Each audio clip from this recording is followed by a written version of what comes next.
Darvesh-ku. Tilamchilar ham ko'payib ketgan. Hozir haydab yuboraman. To'xta, oddiy tilamchi emas bu. Bunga tishim o'tmaydi. Xo'jayin, hozir haydab yuboraman. Hozir ko'rasiz. Turay.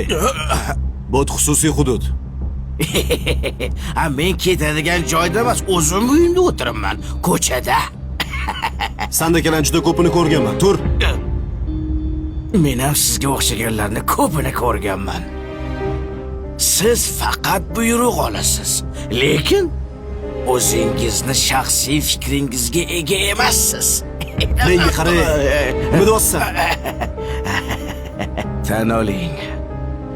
Odamlarni haydaysiz, lekin o'zligingizdan qochasiz. To'g'ri, sen hozir meni haydamoqchisan. Lekin o'zing qayerga ketayotganingni bilasanmi? Yo, uni ham xo'jayining hal qiladimi? Bilasanmi? Men har doim yolg'iz yuraman. Chunki odamlar ko'p, lekin ishonch yo'q. Ko'zlar bor, ko'rmoq yo'q. Quloqlar bor, lekin eshitadigan odam yo'q. Og'ayni, agar iloji bo'lsa, jasadimni ham o'zim ko'mgan bo'lardim. Chunki janozamga kelgan odamlar men haqimda emas, oyoq kiyimi haqida qayg'uradi. Oyog'im loy bo'lib qolmadimikin deb qayg'uradi. Go'yo ular hayot mobaynida toza yo'ldan yurgandek. Darvesh. Boy aka. Yaxshimisan? Yaxshimisiz?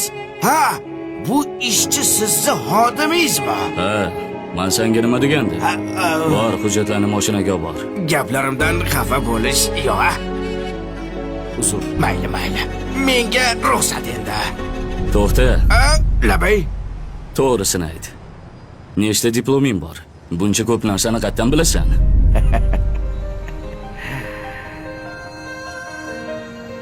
Yaqinroq keling.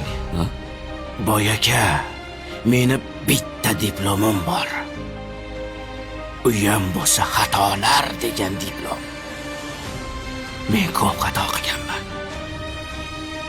Biz kelib ketuvchi to'garak jahon, na boshi ma'lum, na so'nggi ayon.